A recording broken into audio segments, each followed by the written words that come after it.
اللہ کا احسان اسلام پاکستان۔ اعوذ باللہ من الشیطان الرجیم، بسم اللہ الرحمن الرحیم۔ گناہ گارم سیاہ کارم شفاعت یا رسول اللہ، خراب و خستہ و خارم شفاعت یا رسول اللہ، قصوری را حضوری کن دوائے درد دوری کن، دلم تاریک نوری کن شفاعت یا رسول اللہ۔ ناظرین کرام، آپ دیکھ رہے ہیں اسلام پاکستان اور میں ہوں آپ کا اپنا میزبان علی اسلام۔ ناظرین کرام، آج ہم وہ بات کریں گے کہ جب ہم قربانی کرتے ہیں، قربانی کے جانور کو ذبح کرتے ہیں تو اس میں ہم کون کون سی غلطیاں کرتے ہیں اور جو کہ ہم کو نہیں کرنی چاہیے، اور قربانی کرنے کا سنت طریقہ کیا ہے۔ ناظرین کرام، سب سے پہلے تو یہ ہے کہ جب ہم قربانی جس کے نام کی کر رہے ہوتے ہیں اس سے اجازت لینا لازمی ہے۔ مثال کے طور پر جیسے ہم نے گھر میں ایک بڑا جانور لے لیا اور ہم نے کہہ دیا کہ یہ 7 قربانیاں یہ فلاں شخص کی ہیں، گھر کے جو بڑے ہیں ان کی 7 قربانیاں اس کے اندر شامل ہیں، اور ان سے اجازت ہم نے طلب نہیں کی تو وہ ان کی قربانیاں نہیں ہوں گی، واضح طور پر ان سے اجازت لینا پڑے گی۔ ناظرین کرام، چلتے ہیں آگے کہ قربانی کرنے کا سنت طریقہ کیا ہے۔ سب سے پہلے بسم اللہ الرحمن الرحیم پڑھ کے دعا کی جاتی ہے اللہ کی بارگاہ میں، انی وجہت وجہی للذی فطر السماوات والارض حنیفا وما انا من المشرکین، ان صلاتی ونسکی ومحیای ومماتی للہ رب العالمین۔ دعا کی جاتی ہے رب کی بارگاہ میں، اور اس کے بعد جو جانور ذبح کرنا ہوتا ہے اس کو لٹایا جاتا ہے۔ اس کو لٹاتے وقت یہ خیال رکھا جائے کہ اس کا رخ اور قربانی کرنے والے کا رخ، جو چھری چلا رہا ہے اس کا رخ قبلے کی طرف ہونا ضروری ہے۔ اس کے بغیر اگر ان کا دونوں میں سے کسی ایک کا رخ بھی قبلے کی طرف نہیں ہے تو وہ مکروہ ہو جائے گی۔ ناظرین کرام، دونوں کا رخ قبلے کی طرف ہونا ضروری ہے، اور جب جانور کو لٹا لیتے ہیں اور اس کو گھسیٹ کر آپ قبلے کی طرف اس کا رخ نہ کریں، بلکہ جب اس کو گرانے لگتے ہیں، زمین پہ لٹانے لگتے ہیں، تو تب ہی آپ کو یہ خیال ہونا چاہیے کہ ہم کس طرح سے اس کو لٹائیں کہ اس کا رخ قبلے کی طرف ہو جائے۔ اور اس کے بعد جب قربانی کی جاتی ہے، چھری چلائی جاتی ہے، تو کون کون سی رگیں کاٹی جاتی ہیں؟ 4 رگیں کاٹی جاتی ہے۔ سب سے پہلے وہ جس سے ہم سانس لیتے ہیں اس وین کو کاٹا جاتا ہے۔ اس کے ساتھ جس سے ہمارا کھانا پینا یا پانی وغیرہ اندر جاتا ہے اس وین کو کاٹا جاتا ہے، اور اس کے اگل بغل میں 2 وینز ہوتی ہیں ان کو کاٹا جاتا ہے، یعنی ٹوٹل 4 رگیں کاٹی جاتی ہیں، 4 وینز کو کاٹا جاتا ہے۔ اگر اس کے علاوہ بعض جو قصاب حضرات ہیں وہ یہ کرتے ہیں کہ جب یہ وینز کٹ جاتی ہیں اور جانور ابھی ٹھنڈا نہیں ہوتا تو ان سے آگے چھری چلا کر ان کے دل کی ویوز کو کاٹا جاتا ہے۔ اس سے منع کیا گیا ہے کہ اس طرح سے جانور کو تکلیف ہوتی ہے۔ جب یہ 4 وینز کٹ جائے تو جب تک جانور ٹھنڈا نہ ہو اس کی کھال کو نہ اتارا جائے، اس کے کھوروں کو نہ کاٹا جائے، کیونکہ جانور کو اس وقت تکلیف ہوتی ہے جب اس کی روح چلی جائے، پرواز کر جائے، مطلب کہ جانور فل ٹھنڈا ہو جائے، اس کے بعد آپ اگلا پروسیجر سٹارٹ کر سکتے ہیں۔ حتیٰ کہ اس سے بھی منع کیا گیا ہے کہ جب جانور کو آپ ذبح کرنے لگے تو اس کے سامنے آپ چھری کو تیز نہ کریں، بلکہ چھری کو پہلے ہی تیز کر کے رکھ دیا جائے۔ جب آپ ایک جانور کو ذبح کر رہے ہیں تو آپ نے اور بھی جانور ذبح کرنے ہیں ساتھ، تو آپ دوسرے جانور کے سامنے پہلے جانور کو ذبح نہ کریں، بلکہ ان کے درمیان کوئی پردہ حائل کر دیں، ان کے درمیان کوئی پردہ لگا دیں تاکہ وہ دوسرے جانور کو ذبح ہوتے نہ دیکھیں اور انہیں تکلیف نہ ہو۔ مظلوم جانوروں کو تکلیف کرنا بھی گناہ ہے، گناہ کے زمرے میں شامل ہوتا ہے۔ مظلوم جانور، بے زبان جانوروں کو تکلیف نہیں دینی چاہیے۔ قربانی کرنے والے جانور کو ذبح کے دوران بھی تکلیف نہیں دینی چاہیے، یعنی جب کہ وہ اس کی روح پرواز کر جائے، وہ جانور فل ٹھنڈا ہو جائے، اس کے بعد اگلا پروسیجر سٹارٹ کرنا چاہیے۔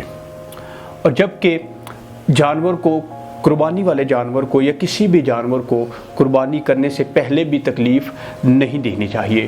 پیارے آقا صلی اللہ علیہ وآلہ وسلم نے فرمایا کہ میں جب عرش پر گیا تو میں نے دیکھا کہ ایک عورت کو بلی نوچ رہی ہے، اس کو عذاب ہو رہا ہے، بلی اس کے جسم کو نوچ رہی ہے۔ میں نے پوچھا یہ عورت کون ہے؟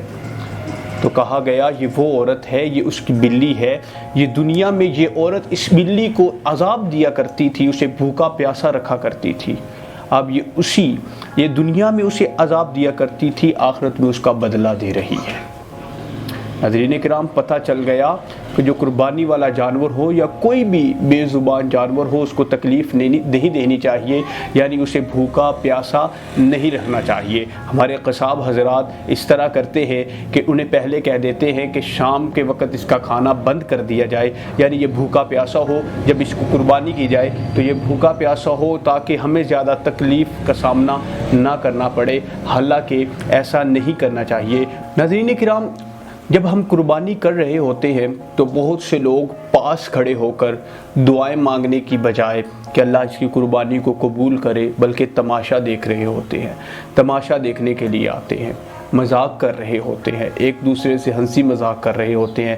قربانی کے جانور جب ذبح ہوتا ہے تو اس کو تکلیف میں دیکھ کر وہ خوش ہو رہے ہوتے ہیں، حالانکہ ایسا نہیں کرنا چاہیے۔ یہ بہت غلط طریقہ ہے، نامناسب طریقہ ہے، اس کا بدلہ بھی آخرت میں ان کو دینا پڑے گا۔ ناظرین کرام، قربانی کے جانور کی گوشت کی تقسیم کس طرح سے کی جائے؟ جس طرح کے 7 بندے اکٹھے ہو کر اجتماعی قربانی کرتے ہیں، یعنی ایک بڑا جانور لے لیتے ہیں، ان کے لیے سب سے بہترین طریقہ وہ ہے کہ وہ ان کا وزن کریں اور وزن کے حساب سے اتنے حصے کر کر ان کو دے دیے جائے۔ اگر وہ اس طرح نہیں کرنا چاہتے کہ وزن میں ٹائم زیادہ لگتا ہے، محنت زیادہ ہوتی ہے، تو ایک بالغ شخص کو بلائیں جو اس قربانی میں شامل نہ ہو، یعنی جنہوں نے حصہ ڈالا ہے ان کا کوئی رشتہ دار نہ ہو، اس قربانی میں اس کا کسی قسم کا کوئی ریلیشن نہ ہو، یعنی ان نون پرسن کو بلایا جائے۔ ہاں، شرط یہ ہے کہ وہ بالغ ہو، سمجھدار ہو، اس کو بلایا جائے، وہ اس کے حصے کرے اور اپنے اپنے حصے کا وہ اٹھا کر لے جائیں۔ قربانی کے جانور کے 3 حصے کیے جاتے ہیں۔ ایک حصہ اپنے لیے رکھا جاتا ہے، دوسرا حصہ غریبوں کے لیے، مسکینوں کے لیے، تیسرا حصہ اپنے دوست احباب، اپنے رشتہ داروں کو یہ قربانی کے گوشت بھیجا جاتا ہے۔ ہاں، اگر یہ ہے کہ آپ کے جو فیملی ہے وہ زیادہ ہے، آپ کو زیادہ گوشت چاہیے، تو آپ اپنی فیملی کے لیے زیادہ گوشت بھی رکھ سکتے ہیں، اور اس کی مقدار اتنی ہو 10 دن سے زیادہ سٹور کر کے نہیں رکھ سکتے۔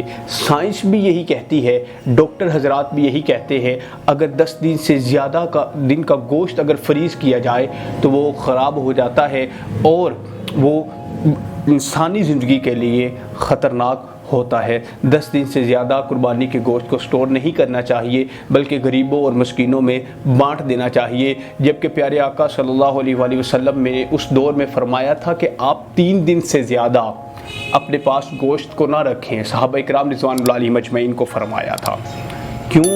اس وقت بہت کم لوگ قربانی کرتے تھے اور غریب حضرات بہت زیادہ تھے، مسکین حضرات بہت زیادہ تھے، اس لیے پیارے آقا صلی اللہ علیہ وآلہ وسلم نے فرمایا کہ اپنے پاس اگر آپ نے سٹور کر کے بھی رکھنا ہے تو 3 دن سے زیادہ نہ رکھیں، باقی غریبوں اور یتیموں اور مسکینوں میں بانٹ دیں تاکہ ان کے گھر کا چولہا بھی چل جائے، وہ بھی سکون کے ساتھ کھا سکے۔ ہمارا اگلا ٹاپک آتا ہے کہ ہر چیز جو اللہ رب العزت نے اس کائنات میں بنائی ہے اس کے ایڈوانٹیج بھی ہیں اور ڈس ایڈوانٹیج بھی ہیں۔ جیسا کہ اللہ رب العزت نے انسان کو بنایا، انسان کو بنا کر اللہ رب العزت نے قرآن میں فرمایا لقد خلقنا الانسان فی احسن تقویم، کہ میں نے انسان کو بہت بہتر بنایا، اور دوسری جگہ پر اللہ رب العزت نے فرمایا والعصر ان الانسان لفی خسر، قسم اٹھا کے فرمایا، زمانے کی قسم ہے کہ انسان خسارے میں ہے۔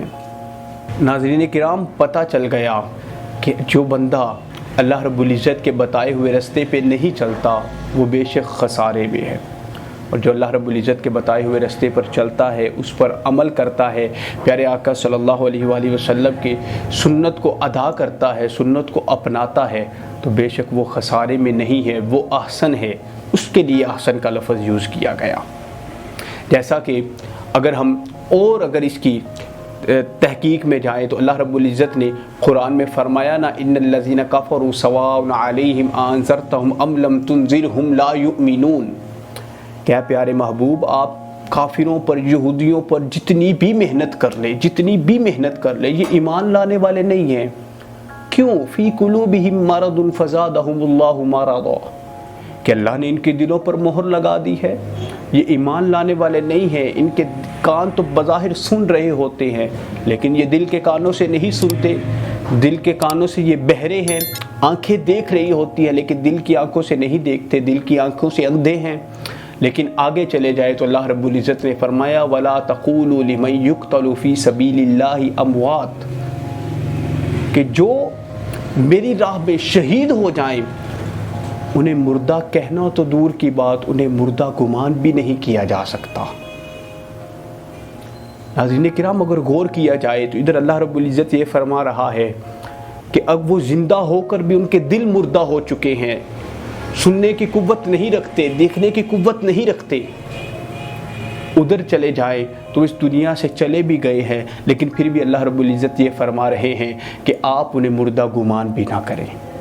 اگر اس کی تحقیق میں جائے تو پتہ چلتا ہے کہ جو اللہ رب العزت کی راہ میں رسول اللہ صلی اللہ علیہ وآلہ وسلم کی سنت کو ادا کرتے ہوئے اللہ کی بارگاہ میں جھک جاتا ہے، اپنے آپ کو قربان کر دیا جاتا ہے، تو وہ دنیا میں بھی نہیں مرتا، اور جب یہ دنیا سے چلا جائے تو اللہ رب العزت نے فرمایا اس کو مردہ گمان بھی نہیں کرنا، یعنی کہ وہ زندہ رہتا ہے۔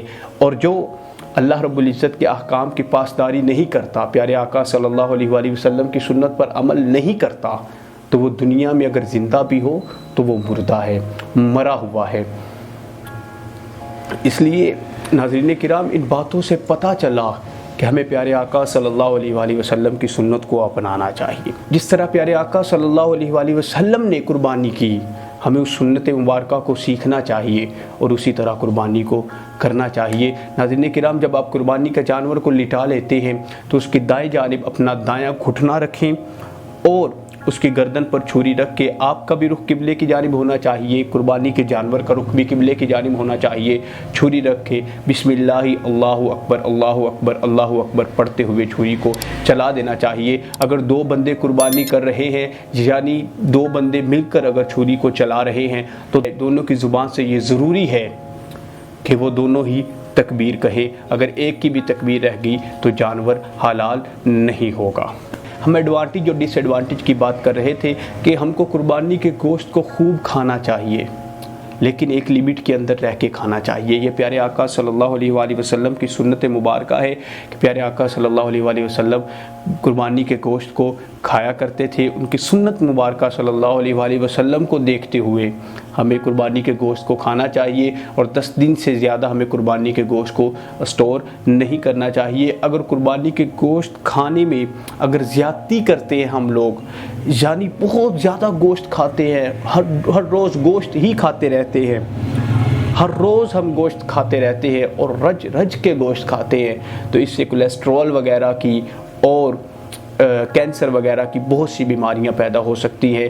جس طرح پیارے آقا صلی اللہ علیہ وآلہ وسلم قربانی کے گوشت کو کھایا کرتے تھے، ہمیں بھی چاہیے ہم ان کی سنت مبارکہ پر عمل کرتے ہوئے اسی طرح قربانی کے گوشت کو کھائیں۔ ناظرین کرام اسی کے ساتھ ہی اپنے میزبان علی اسلام کو دے اجازت، ملتے ہیں انشاءاللہ اگلے پروگرام میں۔ اپنا بہت زیادہ خیال رکھیے گا۔ السلام علیکم ورحمۃ اللہ وبرکاتہ۔